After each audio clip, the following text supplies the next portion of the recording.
નમસ્કાર દર્શક મિત્રો, હું નીલમ સોલંકી વિશ્વાસ 24 ગુજરાતી ન્યૂઝમાં આપનું હાર્દિક સ્વાગત કરું છું।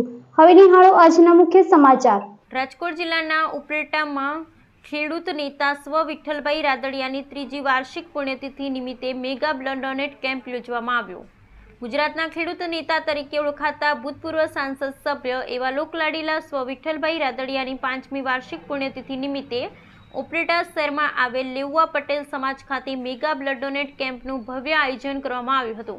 ઉપલેટા લેઉવા પટેલ સમાજ ટ્રસ્ટ, લેઉવા પટેલ યુવક મંડળ વગેરેના ઉપક્રમે આ મેગા બ્લડ ડોનેટ કેમ્પનું ભવ્ય આયોજન કરવામાં આવ્યું, જેમાં શહેર તેમજ તાલુકામાં અનેક લોકોએ બ્લડ ડોનેટ કર્યું હતું। આ કેમ્પમાંથી વધારે બોટલો એકત્રિત થઈ હતી અને તે બોટલો આશા બ્લડ બેંક પોરબંદરને સોંપવામાં આવી।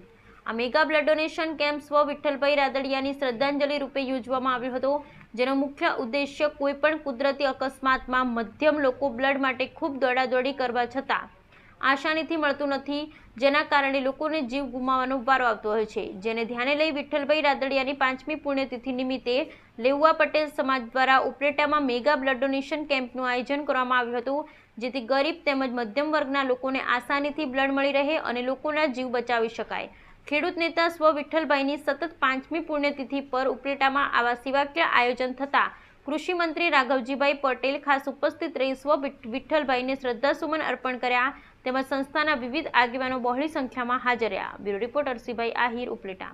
મજબૂત ખેડૂત નેતા સ્વર્ગસ્થ વિઠ્ઠલભાઈ રાદડિયાની પુણ્યતિથિ નિમિત્તે સમગ્ર સૌરાષ્ટ્ર અને ગુજરાતમાં પંચાયત ક્ષેત્ર, સહકારી ક્ષેત્ર, જાહેર જીવનમાં પડેલા રાજકીય ક્ષેત્રના લોકોએ વિઠ્ઠલભાઈના આત્માને શાંતિ મળે એના માટે આ પુણ્યતિથિ જુદા જુદા સેવાકીય કાર્યો કરી અને ઉજવણી કરવાનું નક્કી કર્યું છે। એના ભાગરૂપે આજે સમગ્ર સૌરાષ્ટ્રમાં રક્તદાન કેમ્પો અને બીજી સેવાકીય પ્રવૃત્તિઓ દ્વારા આ દિવસની ઉજવણી થઈ રહી છે। આ કાર્યક્રમમાં હાજરી આપવા માટે સ્વર્ગસ્થ વિઠ્ઠલભાઈને શ્રદ્ધાંજલિ આપવા માટે આજે હું અહીં ઉપલેટા ખાતે આવ્યો છું।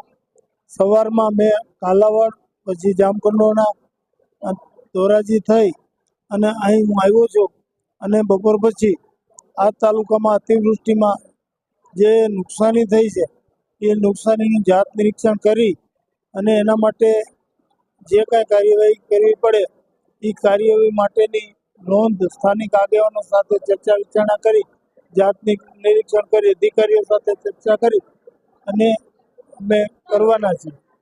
એટલે આજનો આ રીતનો મારો કાર્યક્રમ।